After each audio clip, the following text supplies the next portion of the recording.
Guys, pay attention, because what I'm about to tell you today is absolutely explosive. First of all, seriously, click the subscribe button and turn on notifications right now, because the news I'm about to reveal could change everything for Newcastle United. I'm not exaggerating. This is the kind of update that shakes the club, worries the coaching staff, and leaves all the fans wondering what comes next. Alright, let's go and get ready, because this is very important. Bruno Guimaraes, our captain, our engine, our heart in midfield. He is experiencing one of the most intense moments of his entire career. After Brazil's last match, he returns home with good and bad news, and both could significantly impact Newcastle United. Bruno turned 28 on Sunday and has already started in 20 games this season, including club and national team matches. 20, non-stop, without rest. Under Carlo Ancelotti's new command of the Brazilian national team, Bruno has become absolutely essential. He started in all 5 of Brazil's matches this season, as well as all of Newcastle's games except for the Premier League match against Bournemouth, and even came on as a substitute in the second half of the FA Cup clash against Tottenham at St James Park. And this is where the tension begins to rise. Since Ancelotti took over in June, Bruno has started in all 7 of the manager's games. The 7th was last Saturday, and he shone again in Brazil's 2-0 victory over Senegal.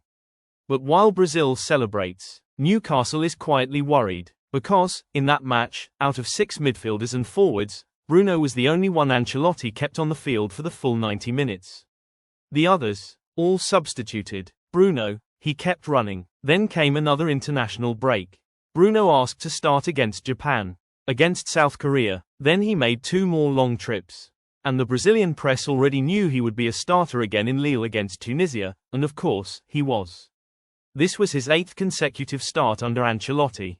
Tunisia surprised everyone by scoring first in the 23rd minute. Brazil equalized with a penalty converted by Estevão, but despite dominating with 74% possession and 22 shots, they struggled to finish. Ancelotti made changes at half-time, but kept Bruno on the field until the hour mark. So, what does all this mean for Newcastle? Here's the good news. Bruno finally didn't play another full match. He was substituted after an hour, a small relief for a player with heavy mileage.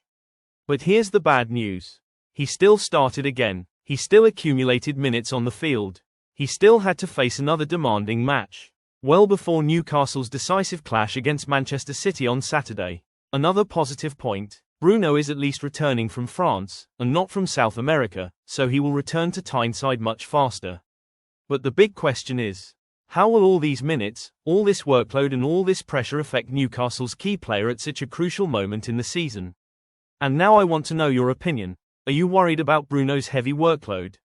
Should Ancelotti start giving him more rest? And how do you think this affects the match against Manchester City? Leave your opinion in the comments. And if you haven't subscribed yet, don't wait any longer. Click this button, activate notifications and stay tuned, because more news is coming.